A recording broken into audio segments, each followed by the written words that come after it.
You're listening to the We Are Libertarians Podcast Network. Find all of our shows at wearelibertarians.com. You're listening to the We Are Libertarians Network. Learn more at wearelibertarians.com.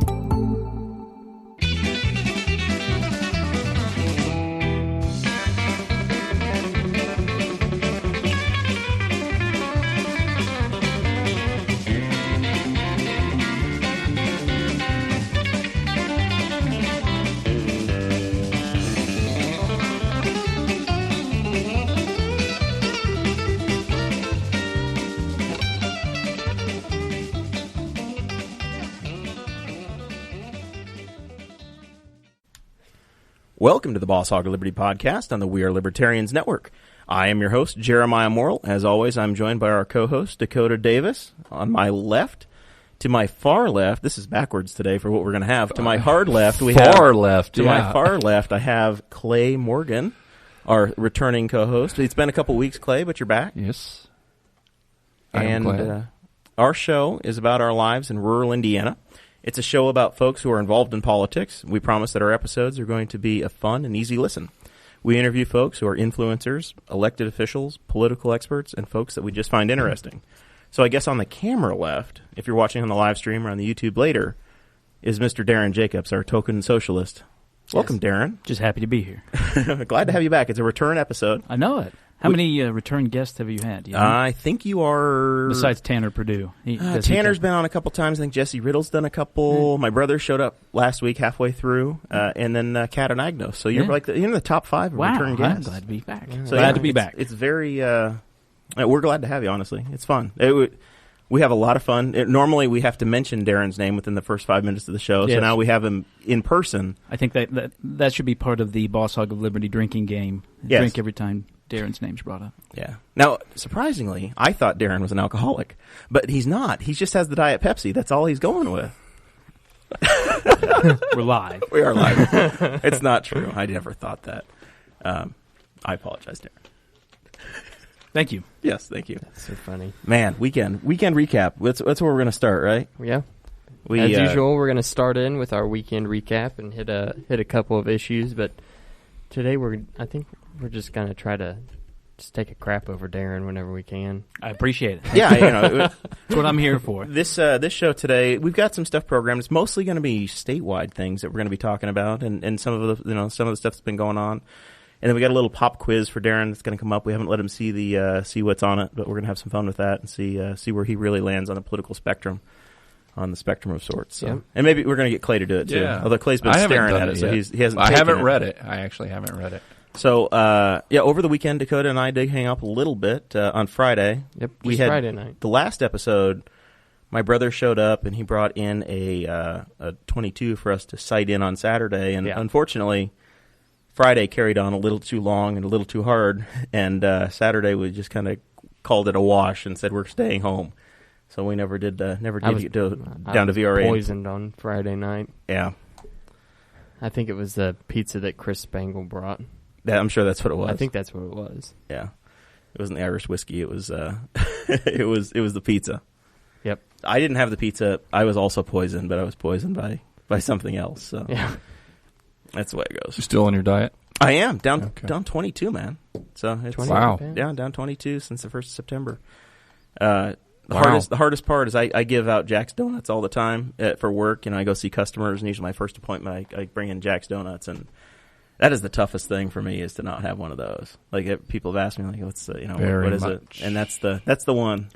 So I haven't had bread, I haven't had sugar, I haven't had rice or any of that stuff. I noticed when I came in that you're looking a lot slimmer there. I'm wasting away, yeah.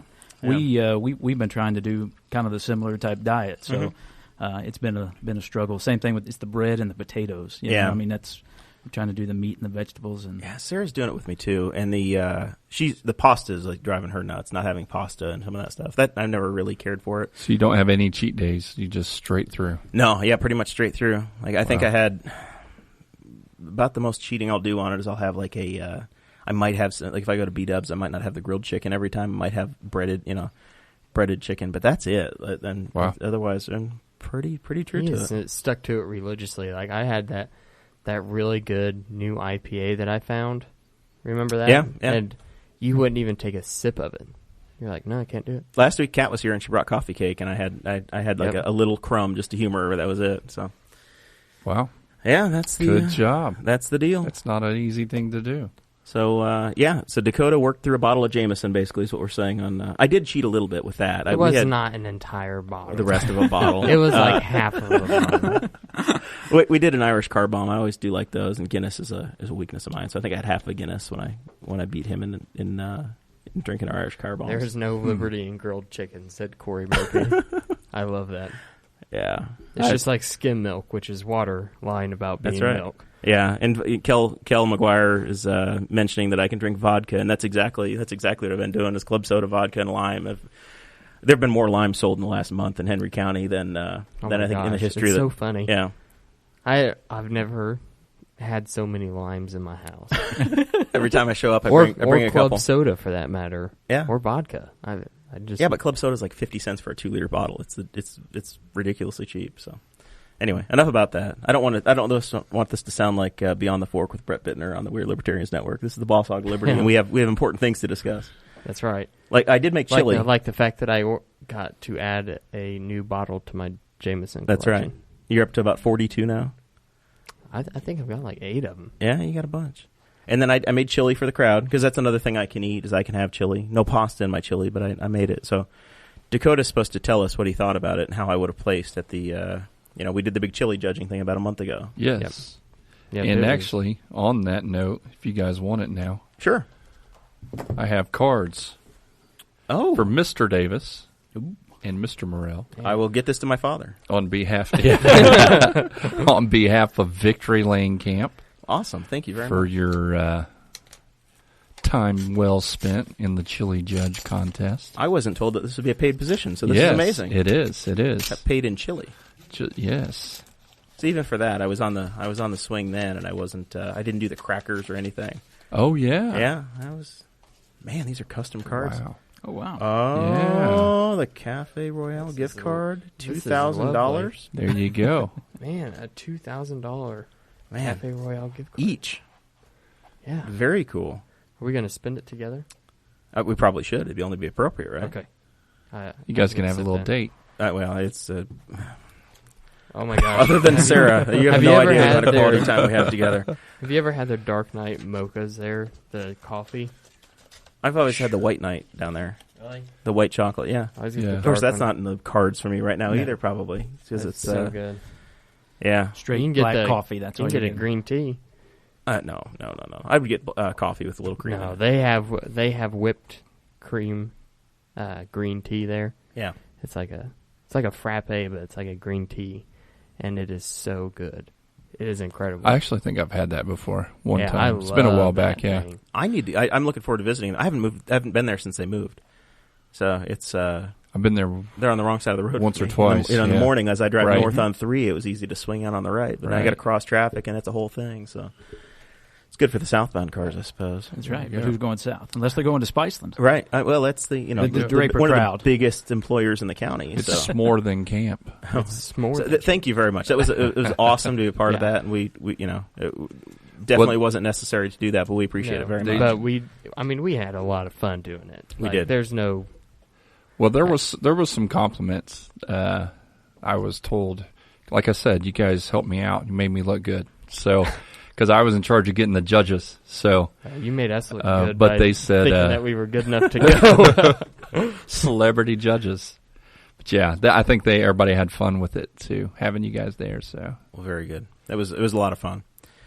So. Dakota, what is it? You tried some energy drink. You've got that here for us. Yeah. Bang energy drink and Clay's. Yeah, is Clay is this multi-level marketing thing? Here's the thing. I don't have it today. I figured that Clay would come in and drink it because that's like what he brings every week. Right. And then the one week I sent him the show notes before, and he comes with a freaking coffee. And I knew it would be an issue. Yeah. Yeah. You did it just to razz me, didn't you? I did. I knew it. I can't believe it. No, but Clay drinks it, and my friend Trevor. Also drinks it, and it's very sweet. Okay. I was like, all right, I'll give it a shot because it's like a bodybuilder athlete. It's not sugar free then. Yes, sweet. it's sugar free. It's sweet, but it is sugar free. It has some kind of artificial. I gotcha. 0 grams of sugar, 0 carbohydrates, 0 calories, 0 fat. It's like pure zero everything, but it has except on taste. Yeah, it has caffeine, and it has L-carnitine. It has CoQ10. It has super creatine, which is a strain of creatine and a strain of it's like a GMO creatine. Propanol, it is. I think is what it's called. And they fuse them together, and it's like just this ultra creatine is what they call it. It literally says super creatine on the can. And so I'm like, all right, you know what? I worked out today. I'm going to try it, you know. Did you take it before or after? After. Okay. So I'm just drinking it, you know, driving around, and because I'm at work. So I'm driving around. I'm in Pendleton. Shout out to Jason Thompson. And I am, like, shaking. Like, my hands are, like jittery. And, like, my heart is beating really fast. And I was like, oh, my gosh. So I get off of 38, and I pull into the McDonald's. Yeah. So I'm like, I need to get French fries and a water, you know, try to soak this up. And so I get it, and then I go out to the truck, and I start like reading on it. And it's got 300 milligrams of caffeine in it. Oh my! Yeah, 300. And you do this all the time? Is this how you live the 3 lives you do? I don't do it all the time. Father of 10, barber to the entire town, and councilman to the stars. Well, I told him today. I said I probably do have a little bit too high of a tolerance for caffeine. Yeah. Yeah, I don't see how you can do it. I mean, generally speaking, I drink 1 cup of coffee in the morning, and then it's water for the rest of the day for me. Yeah. Except for whenever we podcast and on the weekends, then I drink beer and no water. This is why Dakota keeps trying to convince us to do a podcast every day so he can drink more. But I mean, that's like I never drink caffeine like that, and it took me for a roller coaster ride. Thanks for the warning, Clay. Yeah. Right? I mean, my hands didn't stop like tremoring until like 4:30, and I drank it at 1:30. Wow. Yeah. I mean, it was intense. Yeah. I was like, never again. And I didn't even drink all of it. Like, there was still some in the can. It was crazy. Wow. Where do you get it? Do you have to get it on the dark internet and have it sent in? Yeah, or? right. Have to sell a kidney. You can't get it from here. Yeah. No, the place Go to Greenfield. Over at you have to sign for it at the pharmacy. The place I do know is the Shell station across from Taco Bell. Oh, okay, yeah. Yeah, I know they sell it. So, and I think you can get it at GNC too, but it's more expensive. You can also order an entire case of it off of bodybuilding.com. That's what you can. You can. I did. I looked at it before you took it the first time. Well, or yeah. just I mean, I looked at it because I wanted to see what was in it and like read the reviews before I wanted to try it. Right. Well, and it they don't list the nutrition label. It just says what it has in it. Like it's got caffeine, creatine, and it explained what type of creatine it was, and it didn't tell me there was 300 milligrams in it. So what's supposed to happen? Is it supposed to? You're supposed to do it after you work out, or pre-workout, or as you're doing it? It's supposed to be pre-workout technically, but if you're instead you do it as you're sitting in a car. Yeah, well, if you're Clay, then you do it so you can get amped up for a podcast on Thursday night. Exactly. Because after I'm working all day, What time do you go to bed after you drink that here? Normal, 10:30. Man, I get right to sleep. Yeah, No, I'm pretty drained. I get pretty drained. I mean, that's crazy. Wow. All right. Well, now we're just wasting Darren's time. Just along for the ride. It's okay. So just wait. I mean, once the socialists take power, you'll have to wait in the bread line. So it's good practice. Oh, okay. Just waiting. So I can get up and leave at any point, right? I think Nate established that. It's totally, you're allowed to leave free association. Yeah. Okay. All right. Yeah. It's totally volunteerist here. So Darrin is a longtime friend of mine, and I guess probably a longtime friend of Clay's as well. And a few years, got to know Dakota here. I got to know Darrin when he was the Democrat chairman in the county. congratulations on getting out of that job, by the way. Worst job in government. It's it's totally unpaid, and you're just recruiting people, and when you give up and can't find candidates, you have to run yourself. I actually thought about the Republican side one time, and I was talking to him about it, and he's like, "Don't do it, man. Yeah. Don't do it. Don't take the chairman. If somebody else will do it." Yeah. I've been a vice chairman here a couple of times, but I've never been the chairperson, luckily. I thought you were going to again. Probably. Yeah, you got voted out. It's plausible. Yeah, I lost the election.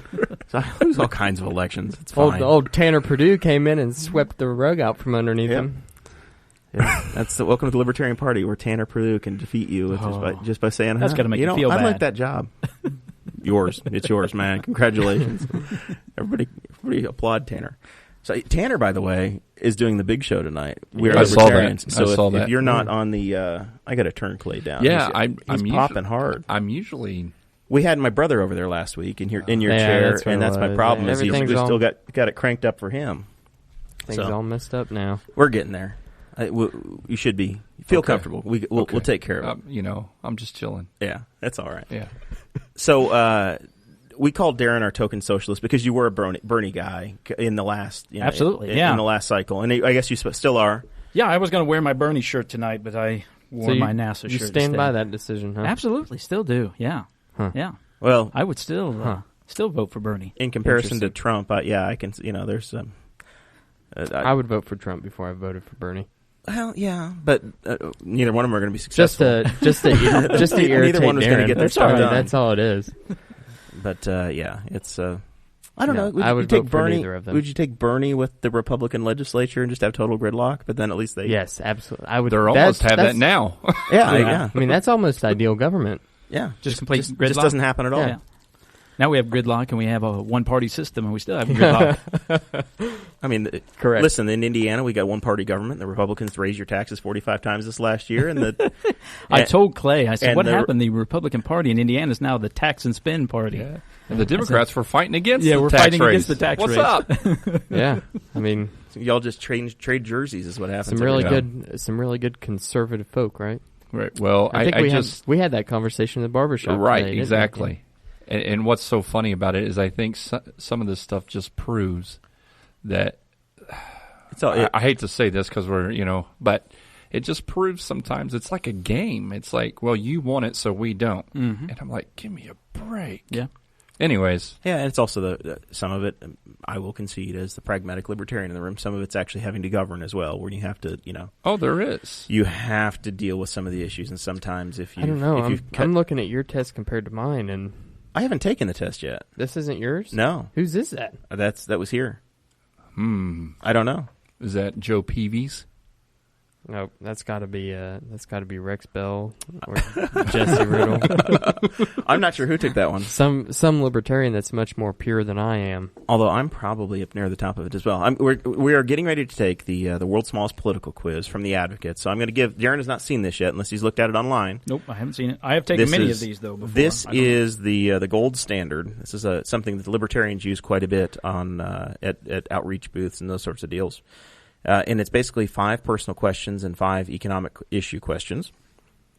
And you go through, and Darrin will be reading them.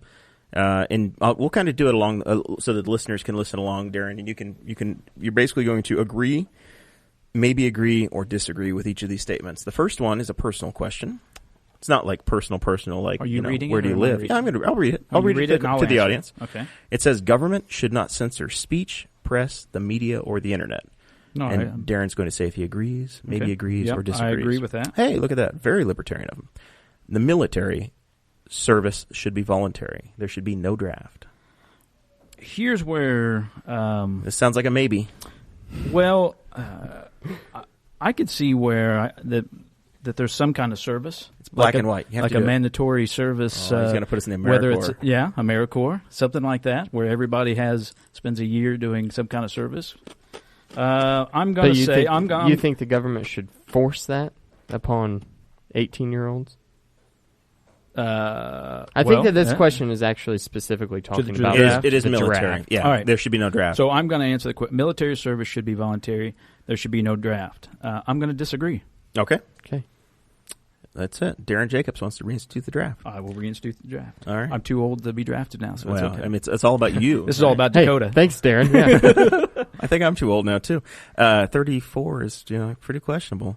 I'm almost too old to be a sheriff's deputy. 36, I found that out. Really? Week. Yeah. I'm not looking for the job, but I think that Chase is here.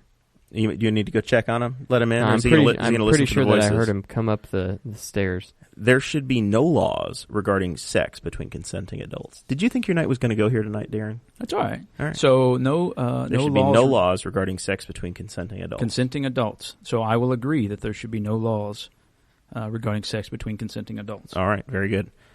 So the next question on the personal issue, this is the side where we would expect Comrade Jacobs to be very, very much in agreement, mostly. Mm-hmm. Repeal laws prohibiting adult possession and use of drugs. Repeal laws prohibiting adult possession and use of drugs. On this, I guess, and this may be a maybe, I don't know that there should be a law repealing all the laws. I mean, I could see maybe allowing marijuana. Of course, we would want to tax the hell out of it, but that's... Of course you would. It's just in your nature. And I would like to see more drug treatment versus incarceration. Decriminalizing, but I don't know that I would go completely, because I would still want to see laws, especially against drug dealers or manufacturers. Right, but we're talking about like decriminalizing versus making it perfectly legal. Yeah, we're talking about possession and use, not dealing. We're talking about possession and use. I'm going to go with maybe. Okay, very good. I don't feel like I could go strong either way on that one. And then the final question on the personal side is there should be no national ID card. There should be no national ID card. Now this is different than a driver's license. Right. This is talking about. But we're running into, there's some states here recently, because we're supposed to all go to a secure ID. Indiana is going to be forced. If you're going to fly, you have to have, by 2020, I believe, you have to have the secure ID in Indiana. So it is basically going to be that. We're going to have it. Yeah. So do you agree with that, basically? Do you agree that we should be making that change, or is the old driver's license you've had forever good enough? I'm gonna disagree. I'm gonna go with a national ID card. Well, one thing about this though too that you add in, I mean it's kind of a real blunt statement, because does this mean we can still require ID for certain activities? See, that's why I would be, because if you, for like voting, I mean, that's the big issue. Yep. And there's so many on that end. There's so many people that the argument against that is that people don't have access or don't have a driver's license. If everyone has some form of legal ID that everyone's given, well, you have a state-issued ID that's free. Yeah, we're talking about an additional federal type one. Yeah. But if this is the same thing with crossing, I mean, if we're all going to have to go to it anyway, I mean, I would be. I'm okay with it. All right. Hey, I know exactly where this is going to end up on the spectrum. Oh, I do too. I've been called it by libertarians many times, so we'll go. Some of us don't use labels. We're nice. Okay. But if you decide that you have to use a label on yourself, we'll allow it. Okay. End corporate welfare. No government handouts to business.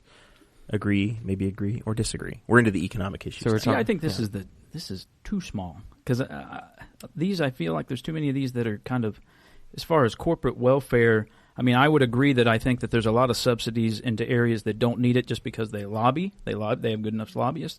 But I would say that there are some areas that, and some companies that could use the additional funding or the subsidies to help further research and development. So, I don't know.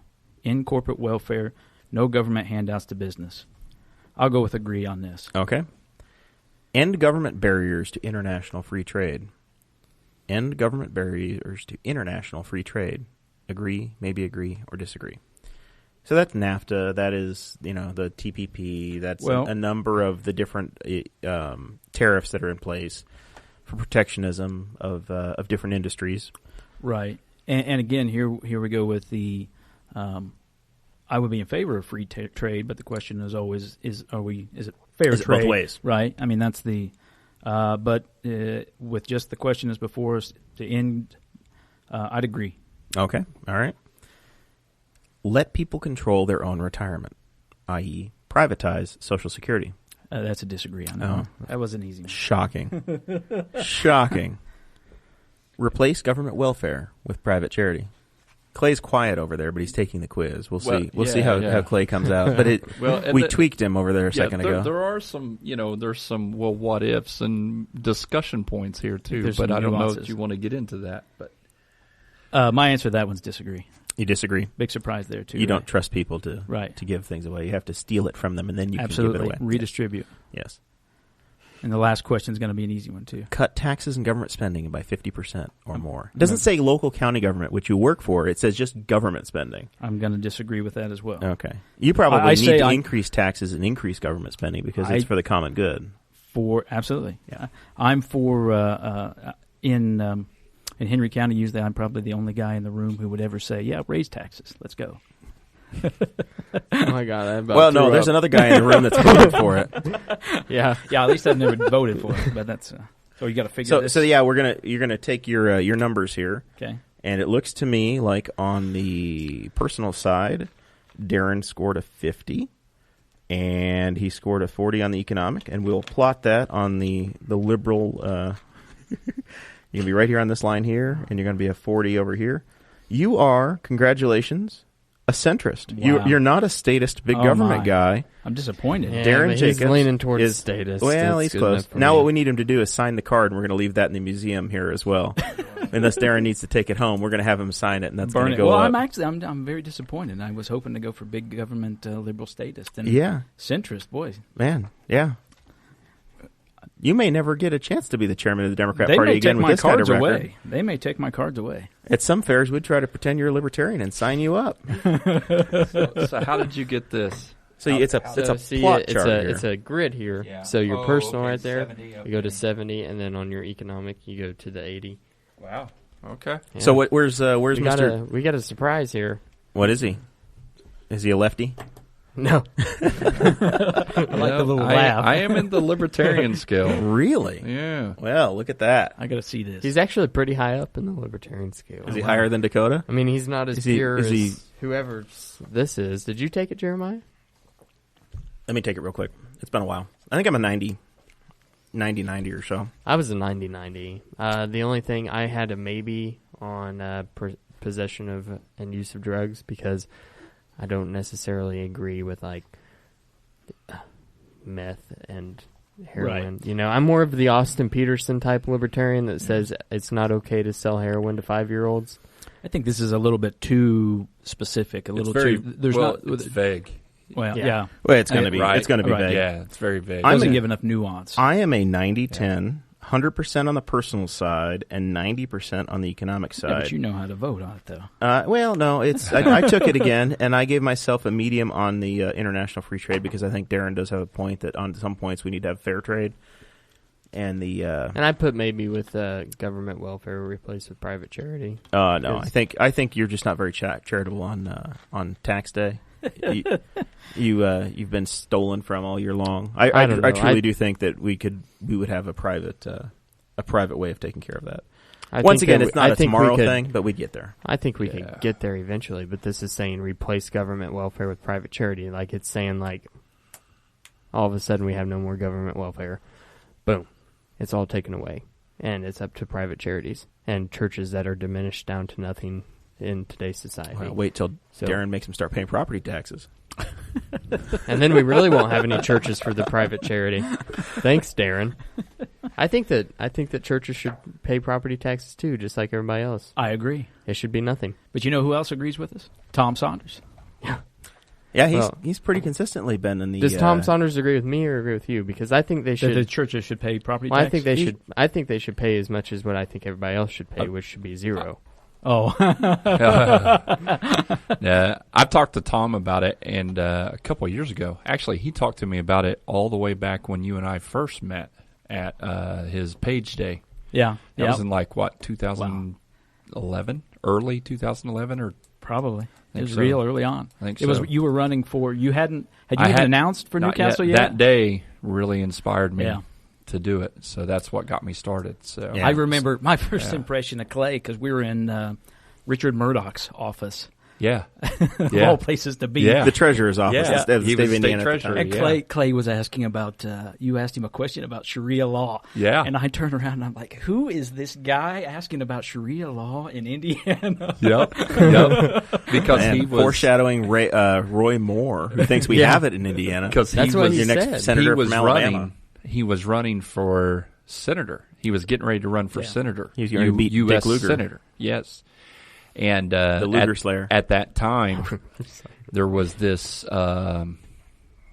cleric.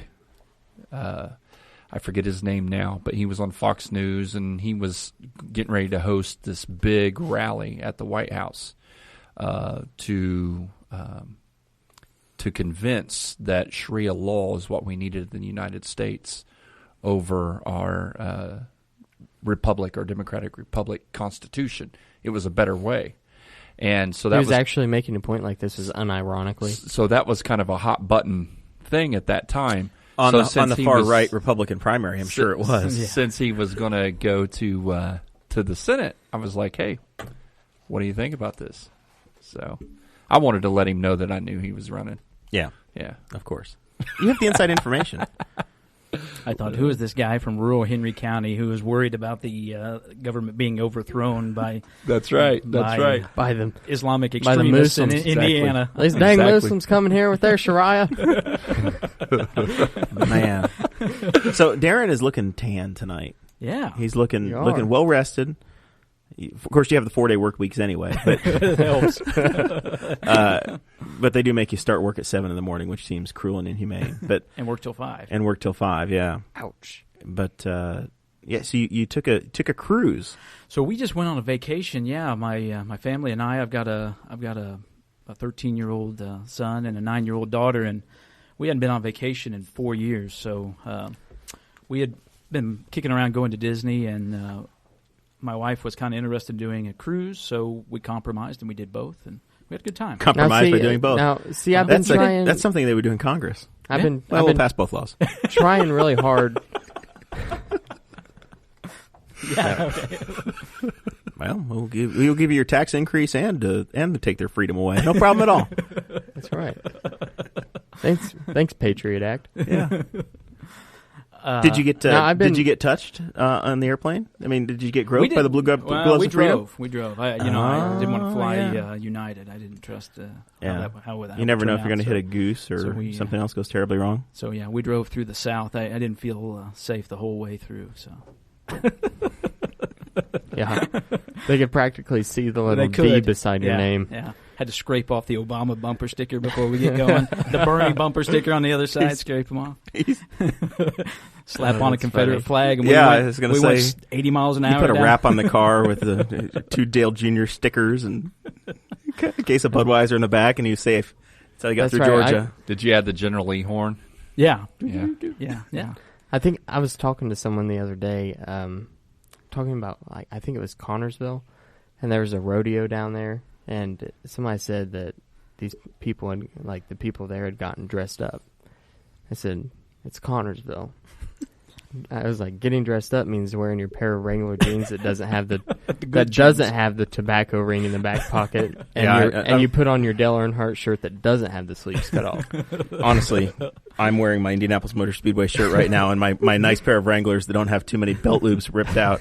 So Dakota's describing me. That's why I brought it up. I know. You got blue jeans, Jared, today. I will say. So on the vacation, I wanted to bring that up. I've been trying to practice my lefty lingo because I knew you were coming on the show, and I'm pretty sure that vacations are what leftists would call. I think that this thing called white privilege. I was waiting for it. A vacation is white privilege? Yeah. Okay. All right. Maybe, I don't know. There you go. As far as I was, he only gets 2 per 7-year term for his town council position. Once every 4 years, he gets to go on vacation. Once in 4 years. I'm thankful. I'm just thankful for the labor unions that fought for the 5-day work week and vacation time. Well, the labor unions weren't the first ones to do that. That was Henry Ford, a great capitalist in our founding nation. He was forced into doing it. He was forced. He was not forced into doing it. He said, I would rather he wanted his employees to be happy, and he wanted them to be paid enough to be able to afford his products because he was the largest employer at the time. Right. So the honest truth is that Darrin visited a beach, and the way he earned his way on the show was he carved Boss Hog of Liberty into the beach. Yes. You were international. We were. It's the second time we've had somebody down in the Caribbean listen to the show or do something. Was that Bones Harcourt? Bones Harcourt did, yeah. Our official golf pro, the Boss Hog of Liberty. Yeah. And so every time somebody goes to the Caribbean and makes their presence known, they get on the show immediately. Right, yeah. You jump to the front of the line. That's right. I said, we got to have Darrin Jacobs back on now. Dang it. It was Dakota. Just wanted to give you guys the shout out. He pushed it, yeah. Yeah, I did push it in our listening to the senior group. The Nate Lamar one on vacation. Man, oh man. One thing I did want to bring up that I thought was that we noticed that was interesting. We went to Disney, like I said, about 4 years ago, and the number of people who were in the mobility scooters is just astronomical now compared to even just what it was 4 years ago. Now, is it because we don't have single payer health care? Yes, no. Well, what surprised me, and I'm not putting anybody down, and there was a great many people who needed those scooters, but there was some people who, and of course you never know, but there was some people who were younger than me who I was surprised to see in the scooters, and not entirely sure whether or not it was just trying to get ahead, trying to get into line, because a lot of them got to jump the line. And I had read about that too, that they had problems with people who were posing, even families that would hire people in wheelchairs so that they could jump in the line. But it really made it a lot more difficult, and we had a lot of problems. Which family member did you guys put in a wheelchair? So then we put my son in the mobility scooter. No. So wait, did you just say that people were hiring people in wheelchairs to go on vacation with them? To go to Disney, to be able to peak capitalism. I mean, honestly, if you probably could get by. You don't have to pay them money. You just have to pay the $150 a head to get them in Disney World. Just get them World. in, just let them go. Yeah, and then you have to hang out with them all day, but you get more rides. Is it cashless now? I haven't been to Disney in a while. I went to Epcot probably 6 or 7 years ago was the last time I went, and I heard that they were all wristbands now. So they have the Magic Band. Yeah. And everything is, you open your hotel room door with it. You can pay with it. All the fast passes, everything. It's got that little chip in it. And yes, they monitor you, and you don't scan it. You're on the ride, and it takes the picture. It knows it's you. So and just sends like it the to your NSA. phone. Just like, So who needs a national card? We're just going to issue these bands to everybody. We're just going to chip everybody. We'll be all right. Did you see in Citizens of Henry County where I had found the article with the company that was doing the hand implants with the microchip? And I posted it in there the first time, and all I did was post the article and say, what does everybody think of this? And you got thrown out immediately for being it got deleted. A crazy person. And I tried to explain to you, you have to you're going to get labeled as batshit crazy unless you put some words with it. So I did. I wrote out. You'll be one of them. I wrote out like 4 paragraphs talking about what do you think of this microchip in your hand? These people actually really like them. Like the people that are getting them are employees. They really like having this microchip. They get to scan in. They don't have to worry about carrying an ID card or anything. They scan into their workplace.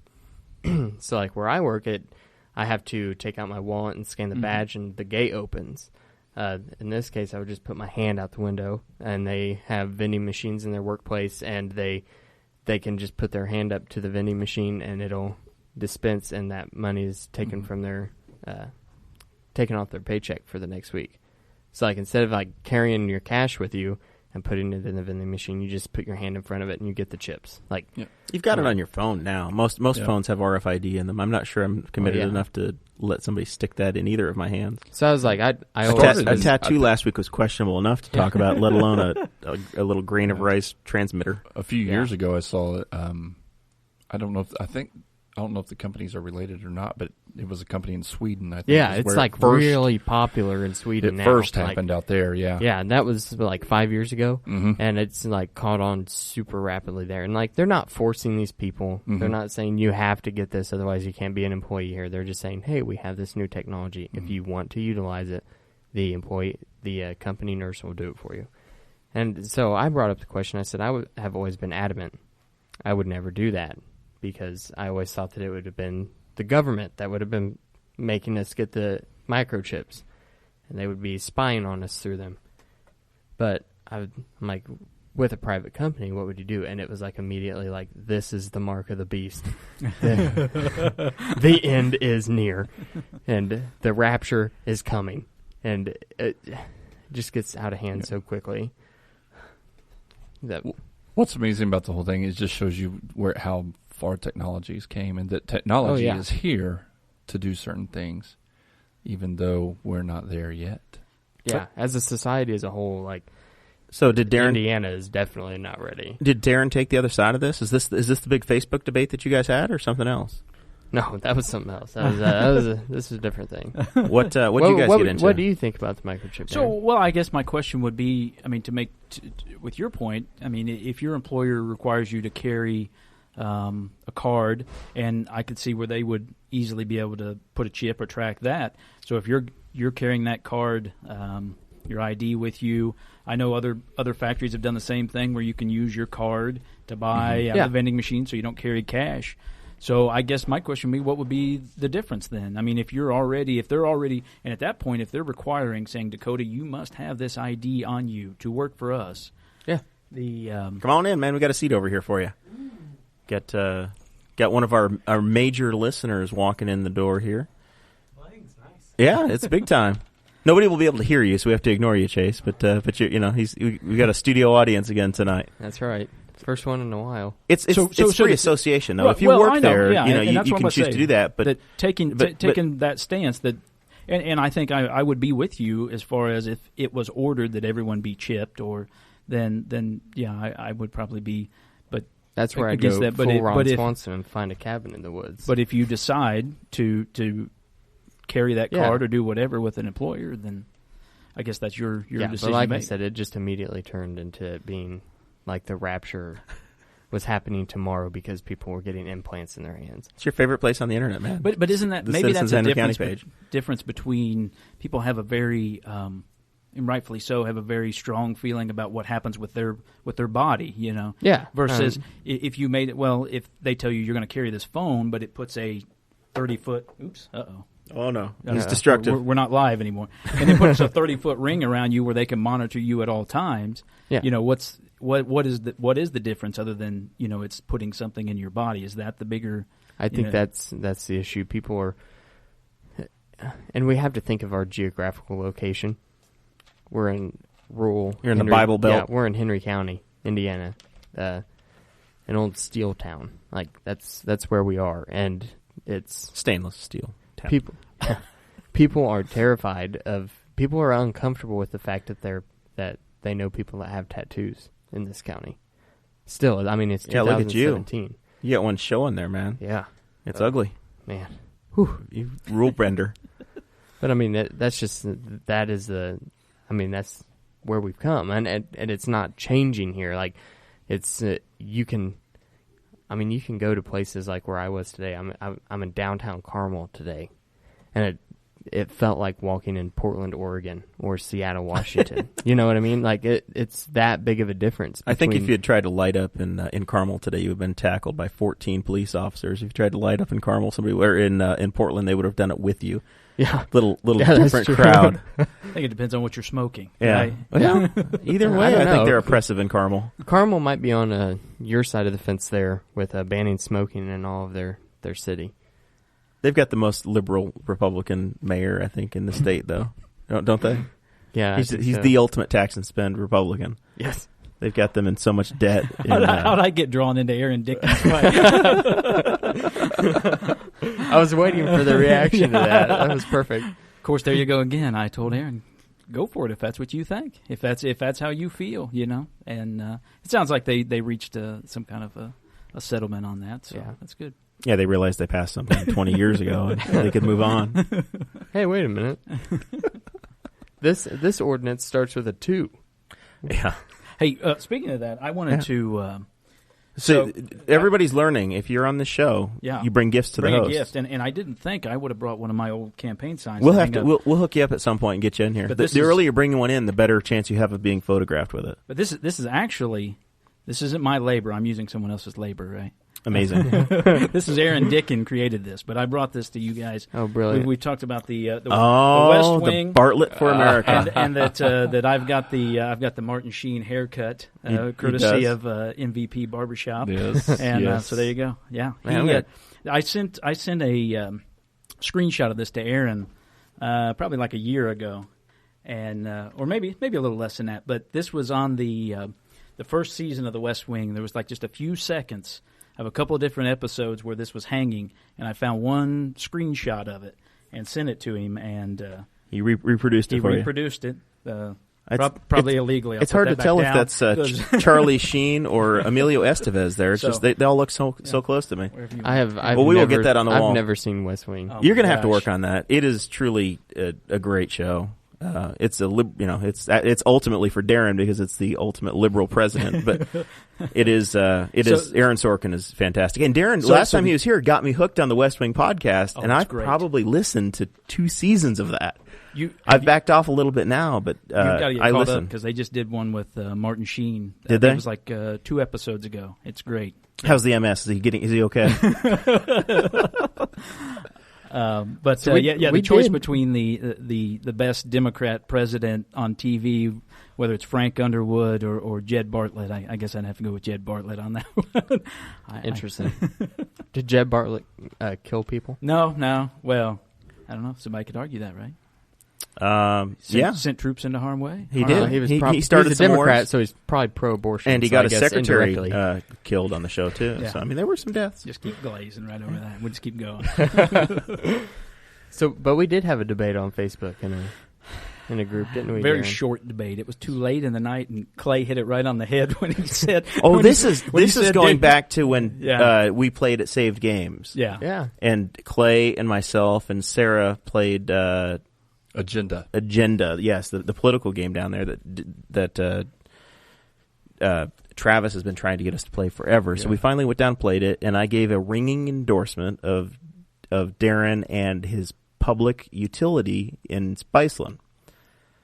And of course, everybody in the town on Facebook turned against Darrin immediately, and it got ugly. No, it wasn't everybody in the town. There were a handful. I mean, it was just me. Oh, I'm the only one. Dakota was originally loud. Dakota was the one who originally, and it wasn't bad. I mean, I knew that I triggered you, and I knew it would.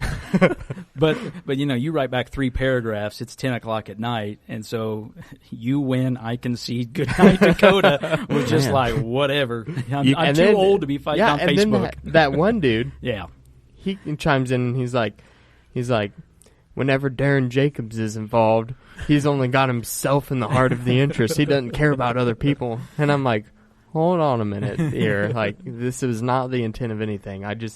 I like Darrin, but I have a fundamental disagreement with his opinion on that. And he was like, I understand Darrin probably has his fans, but I think he's a POS. And I was like, oh my God. I appreciate that you're one of the fans. Thank you. Man, yeah. So we need to. So when Darrin, over your shoulders, when Aaron Dickin was here, I agreed with him and he printed it out. Yeah. So we need to go back and find it and get that framed as well. Some other memorabilia. We're going to fill the studio up before. Just with Dakota's things that say you win. Yeah, all around you win. The studio. Dakota's 14 paragraph long speech with Darrin going, hell with it. I don't care anymore. Whatever. It's too late for me, and I don't know why I have social media. Exactly. Yeah. But I mean, I understand, and I knew, but we're on opposite sides of. I mean, we basically have. You have your team, I have my team in this situation. I mean, we have competing electric companies, and I've got to represent my team, my side, and although mine still sells to you. That's right. Of course, we used to have Duke, and then we fired them because they didn't do a good job. You had Brisket? So, yeah. Brisket. Oh, I'm sorry. 4-letter electric. No, it's live. It's these are the dangers. Well, he was speaking about Duke University. University, yes. Yeah. Duke of Earl Sandwich Company. Yes. Yeah. It's going to be Casey's, though. I heard that was the name they're going with now. Is they're going with Casey's, not Duke of Earl. Oh, yeah. Sandwiches. Sandwich, yeah. The Casey's like the general store? Yeah. Spiceland's they're getting a opening Casey's. Spiceland. You didn't know that? Spiceland. Oh, yeah, I did know that. That's pretty neat. It's very exciting. They sent out a letter to all of the residents around there and said that the town council is thinking about voting on this and come and voice your opinion. Oh, no, that was me that sent that out. Why the planning commission? Yeah. Why the hell does the town council have to approve? They didn't. It's a letter that goes out from. It was just a zoning We notify anytime it was a because they're going to sell gas there. One of the requirements under Henry County is that anything that sells gas has to get commission approved use from the planning commission. Just because there's a danger or concern with the gasoline. So any kind of gas station, whether in the county, not in the city limits. Right. Which Spiceland is part of under the county zoning. So, yeah, we sent out a notification to all the neighbors. Those poor bastards have to be, they're under your thumb twice. Each of your thumbs is over those people.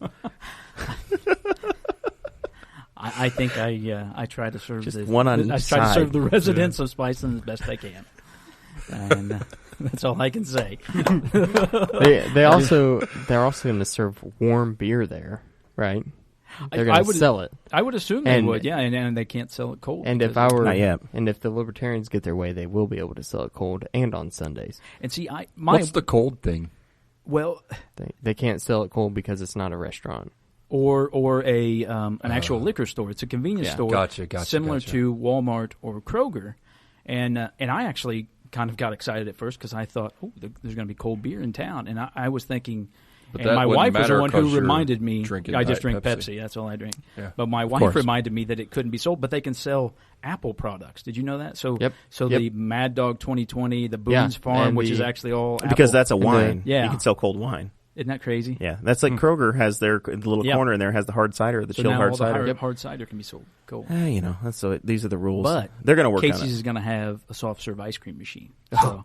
Brilliant. They've got that. I visit the Casey's so long diet in Newcastle very often. They make a nice sandwich. I like it very much. So good for Spiceland. So I hope they get a sponsorship. That's Casey's. No, that's right. That's right. So the big statewide topic, and we planned this like immediately. This story hit I think probably Friday of last week or Thursday of last week. We taped early last week. So we've been off the air a long time and it's been pent up. But there's a guy named Jim Lucas. He's a state representative from southern Indiana. He represents North Vernon and Seymour. I think he's from Seymour. Small business guy, owns the awning company. And he was elected in 2012 as a Republican to the state legislature. I was running around with Rex Bell in 2012, and there was a forum in North Vernon at an old theater in their downtown district. And Jim was speaking. He was trying to get elected as well. So we sat through every county council and county commissioner and county coroner, all of the forums for whatever county that North Vernon is in. And we get to the end. I listened to Jim, and he gave his speech, and I was like, "Oh my God, this guy's a libertarian!" Like I had to go talk to him too. And then Rex did his thing, and so I met Jim that night, and I kind of added him on Facebook, and followed his career. And he's been a very big proponent of Second Amendment and constitutional carry and those types of issues. And he's also, by the way, the guy that's carrying the medical cannabis stuff in this next session. So Jim has, tongue-in-cheek, introduced a bill, or he had a bill drafted in the last session that basically said that they wanted to regulate the First Amendment the same as the Second Amendment is regulated. So if you wanted to practice journalism in the state of Indiana, you needed to go to the state police and be fingerprinted. He took the exact language law and just substituted journalism for carrying a weapon. So he took the exact language and the steps you have to go through to get your handgun permit, and he replaced it with journalism for the First Amendment. And he made the national news. It blew up incredibly. I saw the story, and I was, as a libertarian, it tickled me. I sent it to Darrin and told him, "Hey, we're going to talk about this." And of course, Darrin was thoroughly upset by the thought of what was potentially going to happen, because it was bad policy or whatever.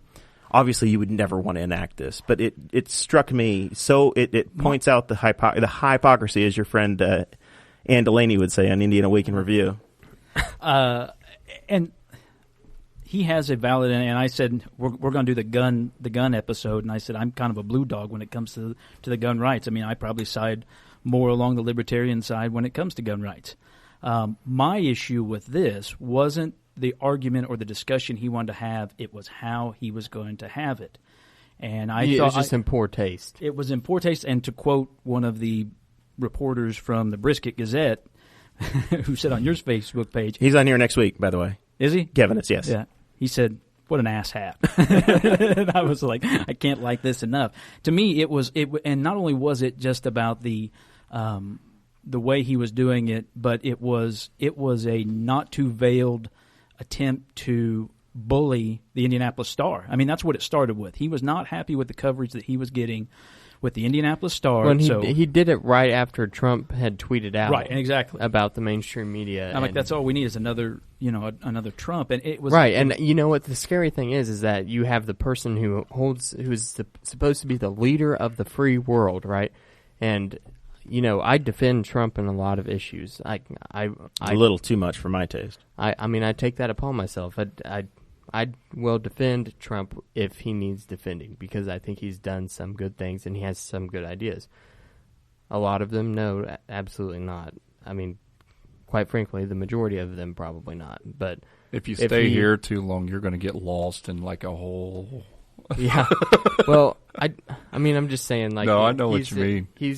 He's come out with all these different things. It's just like it's just like the kneeling.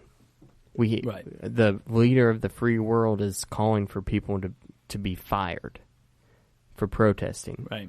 I mean, it doesn't matter your personal opinion. It doesn't matter his personal opinion about the mainstream media. You are arguably one of the most famous people on the face of the earth. You can't just say things like that and expect them to go over smoothly. Like, you can't do things like that. It's totally unprofessional, and it paints every single constituent. Right. Yeah. When you call them SOBs, and I mean, yeah, and obviously he's done a few things that kind of have went sideways. I get it. Everybody that voted for him will tell you the same thing. Well, I like him because he speaks his mind. He's not a regular politician, and I like that. And I'm like, okay. Yeah, that's cool. He's not a regular politician. I can respect your feelings for that because I think it's cool he's not a regular politician too. Like, whatever. But I also think, like we talked about last week, he's just playing a very extensive game and he knows what he's doing. But I think he's a village idiot. I don't think it's going to last. Well, I'll agree that he's playing a game. I won't agree that he knows what he's doing. But he knows what he's doing with the game, maybe not his policies. So that's where Jim jumped right on that train rode with it. Jim is very, very good. Jim Lucas is at learning, at finding ways to make headlines and use social media to his advantage. I think he's been very skilled at that. And 85% of the time, Jim and I are very close politically. His love of Trump is a little much for me. But was actually proposing a bill the appropriate way to do it? Or could he? He didn't put it in place. It's just drafted. He simply drafted it just to point out the ridiculous restrictions we have. Because what he's saying is, you are taking what should be a natural right and you're licensing it for a fee. So of course your First Amendment rights are completely yours and they should not be infringed upon. But neither should your Second Amendment. So you're saying you want all of these reasonable restrictions against your Second Amendment rights, where we have to go schlep ourselves down to, I had to go get fingerprinted at this. Well, actually, I went to the county police, and that was the wrong place because at the time I lived in the city, so I had to go down to the Newcastle Police Department, get a 10 card done, go get 2 different money orders, one to pay the extortion to the county and one to pay the extortion to the state, and then 6 weeks later they give me the right to carry a card that says I can have a gun for the rest of my life. Even though it's a shall issue state, I've done nothing wrong. I should be able to carry it. And that's what he's been trying to advance, is saying, hey, it's constitutional carry. You don't need to have this card at all. And I think there's already 10 states that have it already. Because it doesn't. What's it accomplish? We license all kinds of freedoms. I mean, it's just like every person I've ever been in a wreck with has had a driver's license. Yeah. When you first brought this up, of course, I have some issues with how he did it, but the longer I got to thinking about it, there was no downside to him to doing this. And actually, the more he got the media exposure, the more it went national because it's blowing up all of the liberal Facebook groups I'm on. And I'm like, his bank account's got to be just growing for the congressional campaign or whatever he's planning on next, because you know that he's gearing up for something. I think at some point, he had considered the U.S. Senate seat, and then he saw that there were 3 powerhouses there, and probably said he's young and he can wait his turn. But I almost feel like, he becomes almost an icon by bullying the media, and I think that's not, which is very Trump. I know, and it's sad that that's where our society is. That if he can bully them, beat up on them. There's no downside to it. I thought, I don't know. The editor of the Indianapolis Star, I will tell you from personal experience working on Rex Bill's campaign, he painted Rex like he was a crazy person too. Like the name escapes me right now, but I think it's Tim something. Whoever the editor is, and he'll write an opinion piece maybe once every couple of months, and he did that this time with Lucas last weekend. He will take just a tiny fraction of something and extrapolate it out and turn it into a hit piece. I've seen it a number of times myself, so I feel for him on that side. The Indy Star is. I'm a subscriber. I enjoy their sports page. I read for the local business stuff. Politically, Gary Varvel's fine. I enjoy Gary Varvel's stuff, but Matt Tully, whatever. Half of those are crazy too, but I'll take it. That's fine. But their editor himself, I'm not a big fan. And I'll remember his name here in a second, and I'll call him out by name. Oh man! So we need to move on to our rifle topic here for deer hunting. Yeah. So the state of Indiana went ahead and made some changes to, I guess, through the legislature. They tried to clean something up, and they wound up breaking another law where they outlawed any rifles on public land, essentially. So if you remember a few years ago, it was a really big deal because everybody found Tim out Swearens. Tim Swearens is my guy at the Indy Star. Okay. Half-truth Tim. Well, everybody got excited. A few years ago, they were allowed to hunt with a rifle on public property, which is like some people thought that was fantastic because they could shoot a deer from 300 yards away. Because I'm the one who is walking into the public land thinking, "Holy cow, a guy could be shooting at a deer 500 yards away and shoot me on accident." At that time, though, it was just pistol caliber. Yeah, it's just pistol rounds. So you're looking at, and that's what it should be. That was still legal until they accidentally banned it this year. Yeah. Right. And now you can't have any rifles. If you remember Indiana residents on your ballot this year, there was a public question. I think it was public question number 1, and it was about the hunting and fishing question. Right, and it's one of those questions that was phrased as, "Do we want to make sure that this is always protected?" Right. Yeah, and what they're doing is they're taking away. This is the same reason why this need to stop messing with the Constitution. The vagary in the Constitution protects your freedoms explicitly. By anything that's left out of it means it's your right. It's not there to be regulated. Now what we do is we introduce language that specifically carves out what they can and can't do, and then it creates the question that now people that 2 generations down the line, all of a sudden now they have the authority to meddle because it's there and they can read between the lines. Right, and that was the public question. They wanted to add hunting and fishing to the Indiana State Constitution. And if you're like me on social media, then you follow a lot of hunting and fishing groups because I enjoy hunting and I enjoy fishing. Just in a couple weeks, we're getting ready to go squirrel hunting, aren't we, Jared? We are. I'm very excited. I'm learning that the man barely knows how to cast, but he enjoys fishing. Yeah, I can't he cast. He enjoys fishing as much as I. As much as I. Professional poles that you have, I'm not on a Bassmasters TV show. Chase is in here in the corner. I've got to explain this to him. We're not talking about just a bait caster. We're talking about just an open reel. Like we're not I had no idea how to use an open bail reel. is what he can't do. I've always just used the ones like push the ones button and throw. The Mickey Mouse. Yeah, the ones with the buttons. That's the ones that we've always had at my house.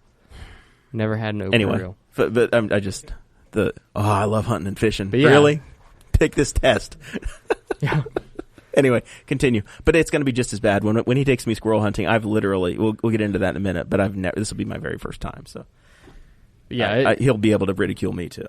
There we go. That's what I like to hear. No, but it was posed it was posed as a question, and they made it seem like if we didn't do this, then one day our hunting rights could be taken away. Right. So whenever I read it for the first time, I'm like, oh yeah, I definitely want to vote yes for that. Until you actually start thinking about it. And then after that, I was like the guy walking around, the world is ending, like yelling at everybody that I know, like, do not vote yes on the question on the ballot. Don't do it. It's a trap. That's exactly right. And Phyllis Klosinski, a longtime We're Libertarians contributor, wrote a great piece explaining why we shouldn't get into it. Good job with that. And unfortunately, the word didn't get out and it passed because why the hell won't we want to protect hunting and fishing? Yeah. And it just, this is an illustration of why when you get into these regulations, instead of just using common sense, you get into this mess. And then we accidentally start banning things that we didn't even know. We ban things accidentally that we wanted to make legal. Yeah. So now, Clay, you deer hunt, but you do it on private ground, right? I think we were talking about that a week or two ago. Mainly private ground. Yeah, so this won't affect you necessarily. No, it won't affect me. But I have the past couple of years hunted on state park ground for deer reduction. So did you use rifle or muzzleloader? I had a .44 Magnum rifle that I used. So you wouldn't be able to do that this time. I couldn't do that this time. Right. We didn't get drawn this time for some reason, so don't have to worry about it this year. But yeah, technically, what I used before, I could not use this year. Yeah. Darrin, do you participate at all? I used to. I used to hunt a little bit when I was younger, and I used to deer hunt every year. I haven't done it in, I don't know, it's probably been 10 or 15 years. Yeah. Oh, maybe even, yeah. I was in my late teens probably last time I went hunting. So, and I know the concern. I remember having that conversation with my dad about, why, because at that time, we're talking back in the 90s and early 2000s, why can't we use a rifle to hunt? And he was talking about the concerns. And I actually worked with It's too flat, basically, as everybody always said back in the day. And and I actually worked with a guy who, his neighbor was outside target shooting and missed his target, and it went through this guy's house and killed him.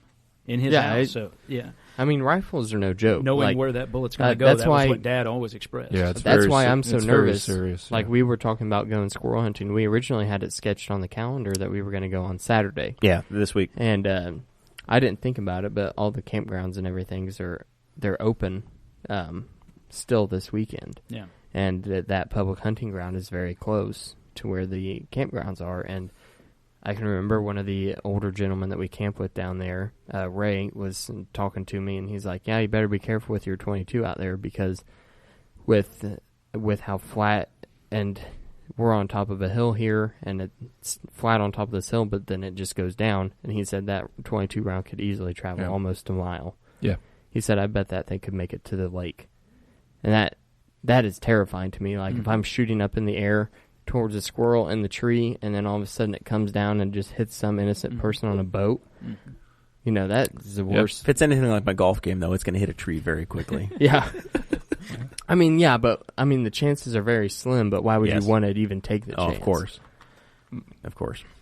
So there's a couple more things on our show notes here about the hunting. Yes, sir. Is a hunting license even constitutional? Should we even have a hunting license? I don't think it's I don't even think that's a question to get into, really, as far as at a federal level, really. Not at a federal level, on the state. Should you have to go to Walmart and buy your hunting and fishing license in order to hunt and fish? I personally don't see a problem in it because it again, some of these other issues we've been talking about the guns and the who's out there shooting, who's doing this, who's doing that, and then you also got the tag limit on there too. Is that constitutional? And so I'm going to bring that into this statement. You've got some stewardship issues. Exactly. Just conservation. Trying to make sure.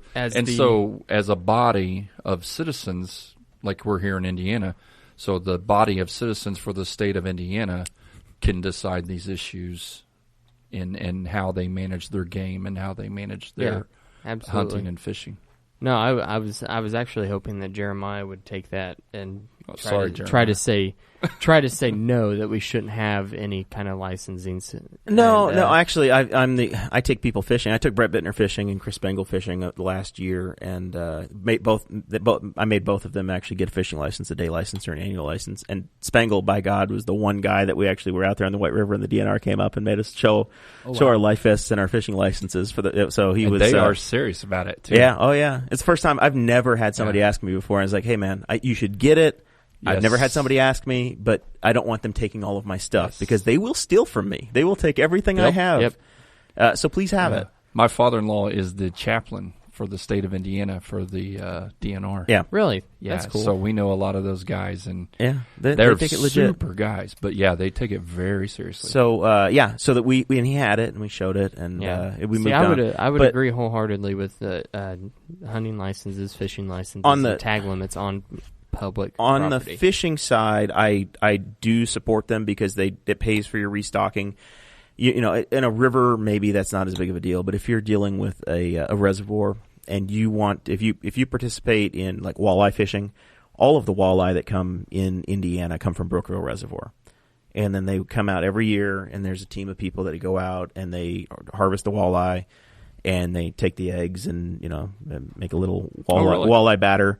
And and then they will. Everybody's eating fish right now. And walleye caviar. Yeah, and then they will.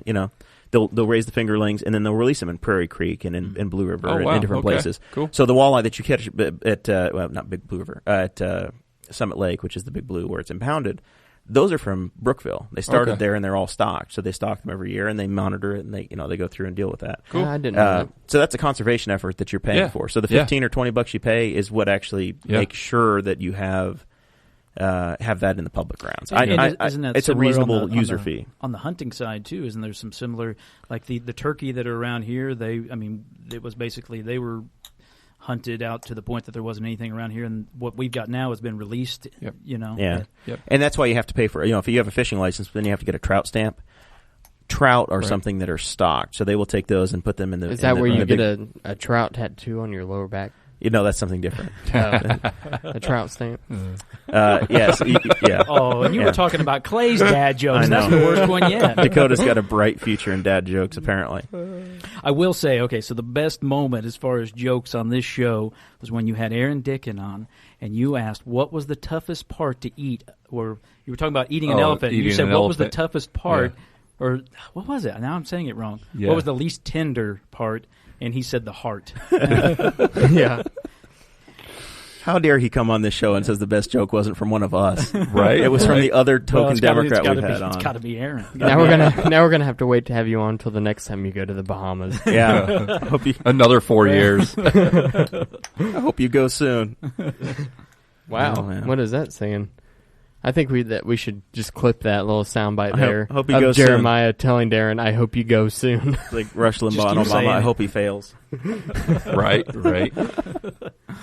Yeah, I'm just saying. I miss Darrin, and I hope he goes down there and comes back soon, so he earns another trip back on the show. I will say, you guys have done a phenomenal job, and I'm a long-time listener. I've listened from the very beginning, from those early shows, and you're out on. Your pool with Tanner Purdue, and struggled through some of those early shows. And I think you guys you're doing great. I mean, you're expanding with what you're doing, and not only that, but the show's coming together. I think Clay's helped out a lot too. It might help that he's used to trying to keep a bunch of rowdy boys in order. So yep. We need our father figure here. Yeah, that's right. Father figure. That's right. So I am the elder. I am the elder. I think the show has Clay just continued to older. grow, and it's you guys are doing a good job. We appreciate that. You're putting out a good product. So. Yeah, we're trying. We've come a long way. Dakota's got these show notes that we're trying to use to keep us straight. When I found the backs of envelopes as I cleaned out my office, I found a lot of show notes where I had a plan where on the back or paper plates. Yeah, one time we had the show notes on a paper plate, a used paper plate at that. We're very fiscally conservative. Yeah, very thrifty. But now we're professional. Yeah, well, semi-professional. Although the show notes today, Dakota had me print them out, and they are on cardstock. I noticed that. That's very high quality. I noticed that. I accidentally. That's what happens when you buy paper on Amazon.com, and it shows up, and you're like, "Oh my God, the printer can barely pull this through." And it's the ultimate for paper airplanes. It's some stout stuff. So I think we've arrived at final thoughts here. I guess we are. We're just about through it. I only see one question on here that I am interested in, though. Should you make squirrel barbecue? And I vote yes. Squirrel. Oh, I did squirrel. I'm not sure that we're gonna barbecue. I vote yes. Whenever are we going to actually come home with squirrel? I don't want to set high expectations, and then I've never done it before, so I don't know. We're both going to get our limit, which they reduced to 5 per person now. It used to be 7. Now it's 5. Was it so? I'm gonna bequeath all 5 of mine to you. I'm pretty sure that I'm not going to be coming home with a squirrel. You're not gonna be fixing any? Oh well, okay. We will. It's very low carb. I'm sure it is. Very lean meat. Amongst rodents, I'm sure it's amongst the lowest carb rodent that exists. That's what I call them, tree rats. Yeah. But it's not like you and I are going to have separate but equal squirrel. We're going to pool them together. You've got it. Yeah. We're gonna have a collective squirrel pot. For the good of the group, everybody will throw in their squirrels, and everybody will get their own portion. As long as you and I decide amongst ourselves, and there's not some sort of an outside entry saying that I have to give you my squirrel. No. I think I will give you my squirrel. I mean, as long as there's not the threat of a man with a gun coming to my house and telling me I have to give it to you. But it's all democratic, though. The real problem is if Clay and Darrin vote to take some of our squirrel and give it to the kids at the school that are needy. Well, now we have a problem because now I have to shoot them and the squirrel. Wow. Whoa. There's the threat. Well, I'm just talking about Darrin and Clay, not the kids. Well, then it's fine. I'm glad you clarified because I was confused. So we threatened our featured guest and our co-host. He knew what was happening when he joined. So we do need to. I feel like I got off really easy, actually. This could have been much worse. It would have been a lot worse had you worn your Bernie shirt, I'm sure. Next time. We all think that NASA is generally a pretty good thing. It's helped to produce these. So yeah, absolutely, and Tang. So on the table we have a MVP barbershop advertisement. Yes, the big sign. Yes, the logo. Yes, because Clay has once again stepped up and made another donation to the show. Dear leader Chris Spangle's providing, as he always does, with equipment, and we have some sort of a thing that's going to deal with this hissing and popping that drives us crazy. I don't think it's as bad on the pot, for people out there, but we can tell when we peak. Mm-hmm. So he's going to donate that, but he said, hey, you need these cables, and it's going to cost some money. So I said, hey, Dakota, I'll pitch in half, and you pitch in half. And Clay's like, no, don't worry about it. I just want to put out an MVP barbershop sign, give me a couple of plugs. There you go. And it'll work out. And now I have a tax write-off. And now he's got a tax write-off. It's every week before the podcast that he provides all of our listeners with this. That's right. With the opportunity for that haircut. Wow. In fact, every head at this table, I don't know if Clay cuts his own hair. Except for Clay. Cuts the barber's hair. We all, yes. I've seen every one of us visit that place in the last month. I've always wondered that. Yeah, usually, that's why it's kind of longer right now, because I wait so long. But I go to Maxwell's Barbershop in Muncie. Indiana. That's over by my office. Yep. That's on Memorial Drive. That's where I used to work. There you go. Yep, Brian Richards, Heath Snyder. Yep. There you go. Maxwell's Barbershop. Did not realize so if you're that. in Muncie, yeah, good guys. Coworker Rob Holt goes over. I might have to start driving to Muncie. Does he get his haircut by you? Who's that? The guy who cuts your hair. Oh no, they cut each other's. Yeah, this is the. I used to when I was up there. When you have one barber in there, that's you get a one barber lifestyle. You have to go somewhere else. It's a paradox. Exactly. At least you're not going to Famous Hair or something, right? Exactly. Yeah. Great clips. I don't know. They got some specials sometimes. $4.99 haircut, and they're worth every penny. It probably is. I would rather pay 10 and go to Clay. There you go. Thank you. There you go. Why do you only pay 10? 10's the he weekly charges It's the weekly plan. 10 is the weekly plan. Costs me $15 every time I go in there.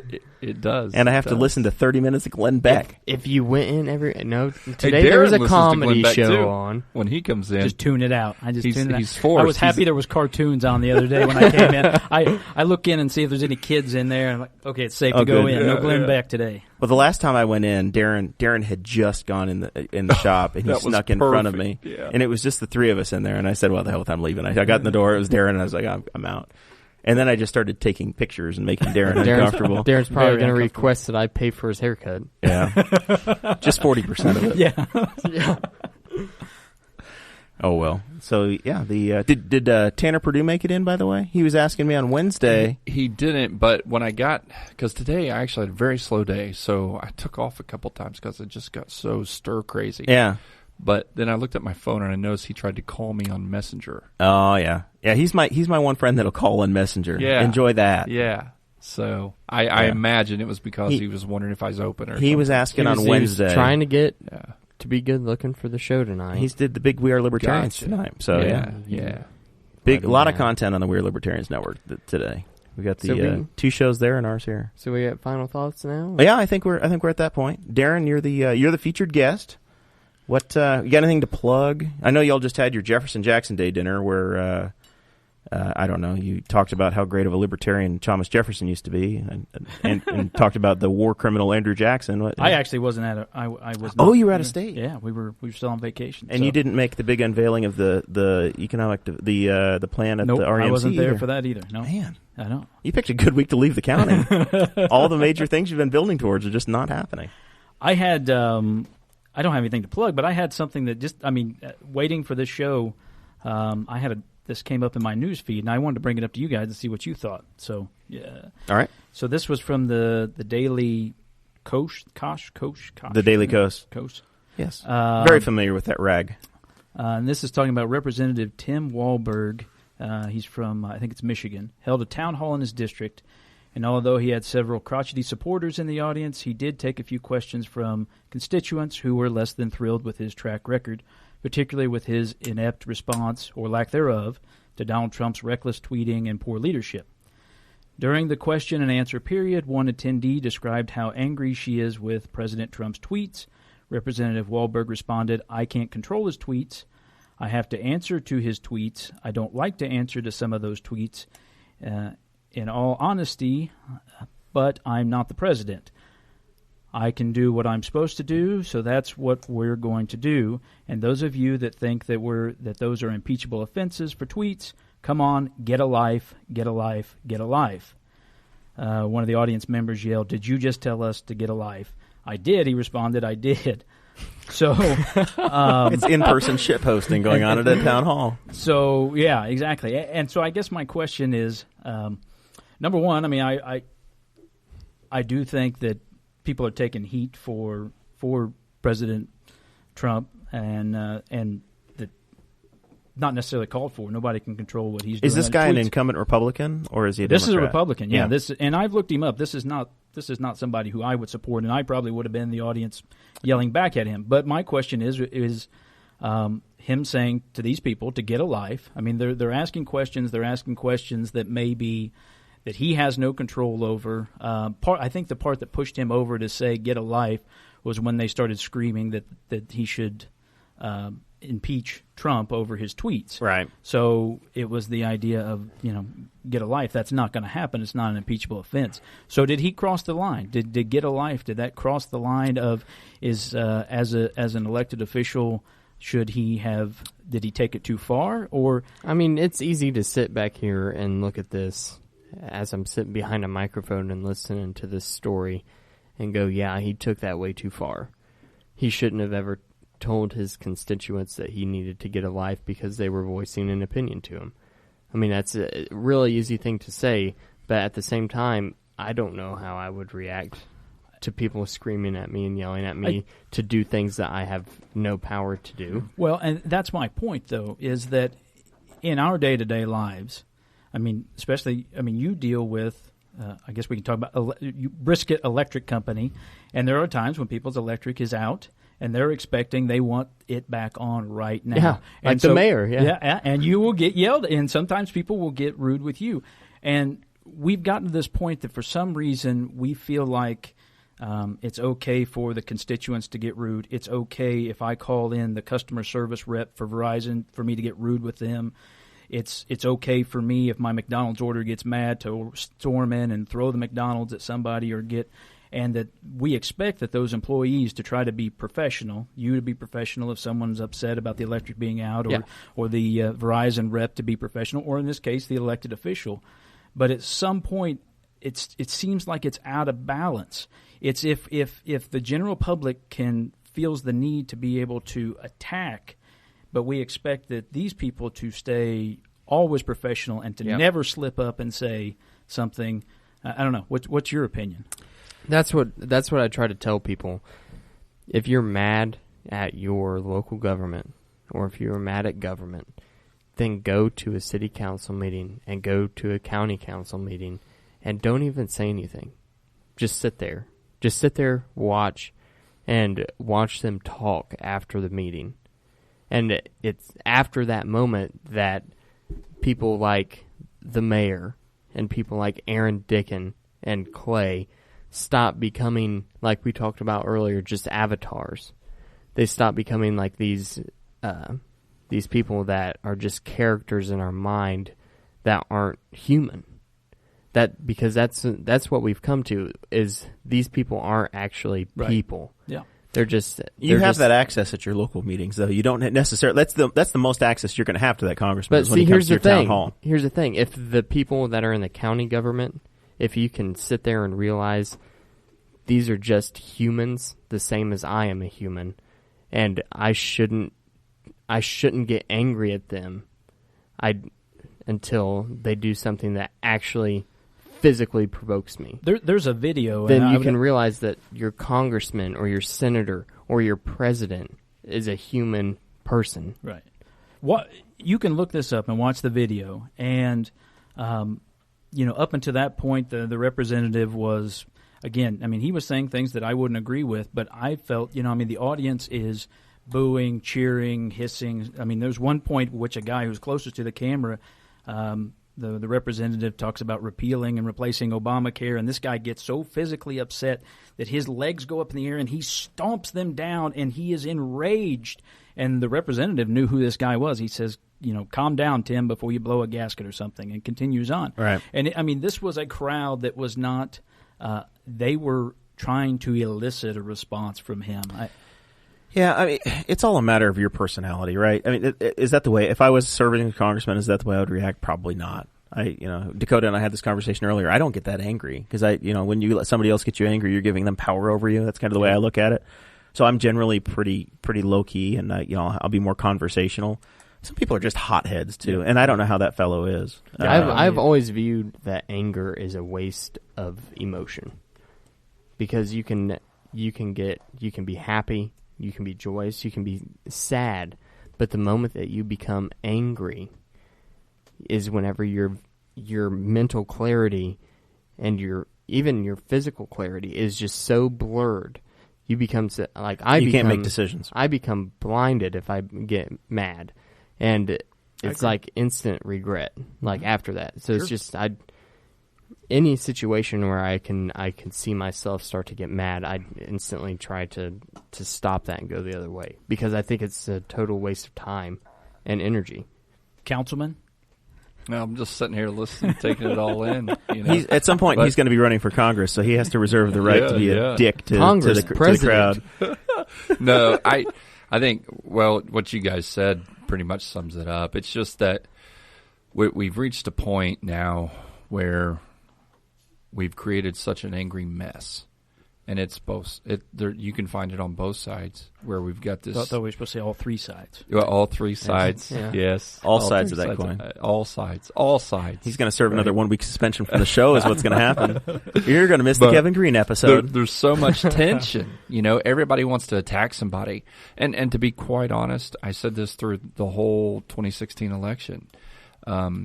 One of the reasons Trump was able to overcome so much is because so many people just wanted somebody to get punched in the face. They were mad. They felt like they've been held down. They've been held back. And they wanted somebody to get punched in the face. And by golly, Donald Trump would do it. Yep. Well, every time I see a post about white privilege, I think that's why Trump won. Well, and that's why he won Michigan. We're here. That's why he won the presidency. And so you have some really good leaders, because I've never been one of these guys that say they're all this or they're all that, because I know some of these people, just a few, and they're good people. Yeah. But I think we've created such a hot pot that when we do these town halls, people come. We've had local meetings. You know this. We've had local meetings that have gotten hot. I remember a lady coming to speak. She was shaking before she even reached the mic. And it was like, holy cow, she's going to blow. So she hit the mic, she did. And honestly, she didn't do her side any favors by the way she presented herself. And that's what happens on both sides. So when the crowd wants blood, that's not going to end well. Mm-hmm.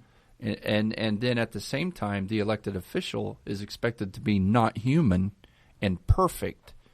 And I just think some of them, and like you can't defend a guy saying, telling his constituents, get a life. But at the same time, you say, you're human. We're human. I might tell them to go back to being keyboard warrior in their mom's basement. There's a good chance that may come out of my mouth. No, and here's the thing. Honestly, in our heart, that's kind of the truth. It's like sometimes you want to say, look, people, come on. Well, let's move on. Does a representative owe it to their constituents to tell them, no, you're wrong? I mean, you can't always agree with everyone. Not everybody is right all the time. Yeah. And so does is it incumbent on a representative to say, no, you're wrong? Now, not necessarily say get a life. Right. No, I think that's part of our government. It's like I always heard Luke Messer would always talk about how government's hard, and he said there's a reason it's hard. It should be hard, you know. So so sometimes my mother's made a comment that has everybody pointing at each other in the live feed right now. but are you saying that I picked a story that was an analog for something we've dealt with here? It's shocking. I wouldn't know what you're talking about. Shocking. But anyways, everybody's human. Darrin here. Everybody's human, and on both sides, everybody's human, and so it's going to happen. So do you grill a person for it? I mean, I've said things. I flew off the handle, you know. I've launched a coffee cup at my cement pad basketball court before. Well, as long as you haven't launched it at a constituent, I guess you're okay. It wasn't a constituent. My dad is one of those people where he'll get mad, but as soon as he just gets the opportunity to throw something, then he's all better. Calm down. Like I've seen my dad throw so many things. Like I've seen him throw golf clubs that went farther than the golf ball, and I've seen him. Just throw. So I saw him throw a grill off a deck one time. Hopefully, with nothing lit inside of it. I hope. No, he couldn't get it lit. That's why he threw it. Yeah, I've thrown lawnmowers before that I couldn't get to start. I've seen him throw not riders. I'm not. He's I'm Superman. not like Clay Morgan over here. I've seen him throw a weed whacker. Yeah, I've probably thrown that too. Just over his head. Man, chuck it.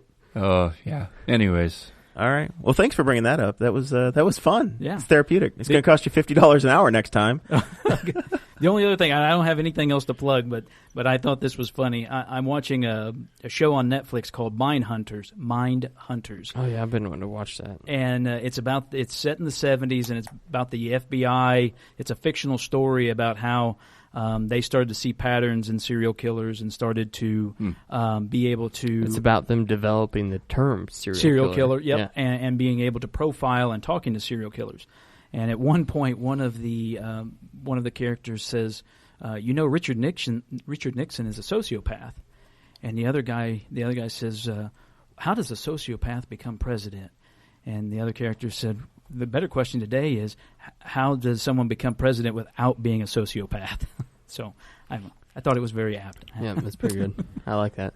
Yeah. How do you get elected to any office at this point and volunteer for it? Raise your hand and say, I want that job. And I feel like it gets worse the higher up you get. And I pull it back to Jim Lucas that I think that, and I'm not saying he's a sociopath, but I'm saying it takes a certain personality to continue to climb that ladder. And it seems like that is the farther up they get, the cream or maybe less than rises to the top sometimes. You've done this for long enough now, and Clay, you have too, and Dakota's learning. You start to get thicker skin. Like it thickens up in a hurry. You have to. Where you have to. I've put up with stuff both in my professional life and on the political side where you just kind of you get stuff thrown at you and you start to learn. You tell Dakota Davis, you win, I concede. Good night, Dakota. You mean that type exactly. of thing? Exactly. So, well, anyway, thank you very much for making the return appearance. Thank you for having me. If people want to track you down, Twitter, Facebook.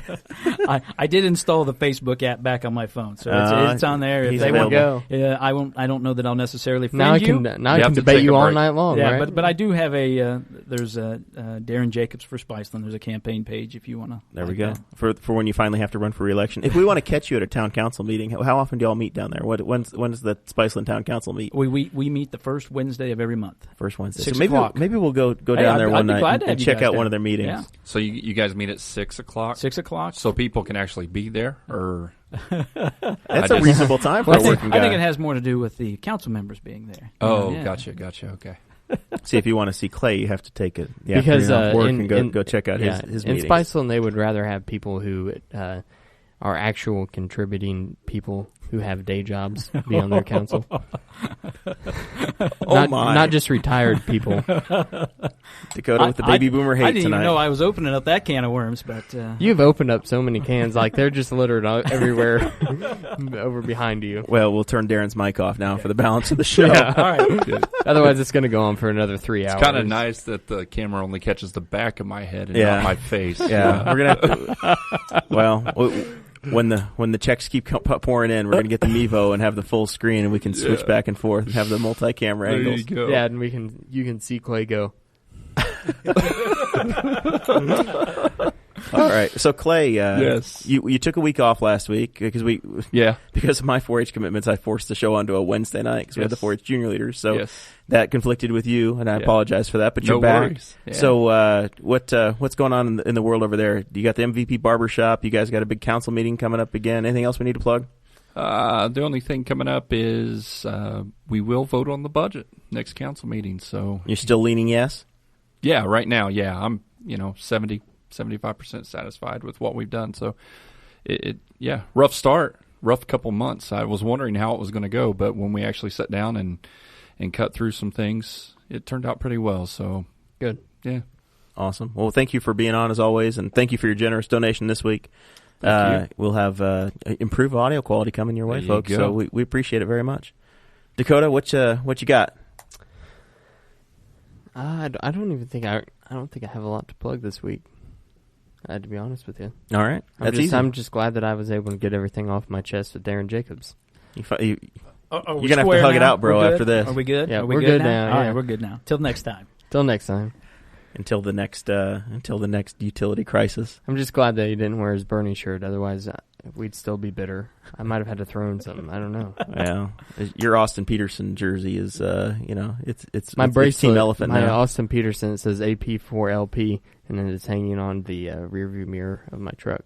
There you go. Oh, we got a truck to sell. We do have a truck to sell. Yeah, that's right. A 1991 Chevy Cheyenne. It's the engine and transmission have both been rebuilt and have only 50,000 miles on them. Wow. I'm only asking $3,000 for it. I mean, this is a good deal. And it's got brand new tires. Brand new tires, straight pipes with cherry bombs on it. It roars going down the road. It's It belongs in Dunreath. It's got a future down south. Yeah, it's a fun old truck.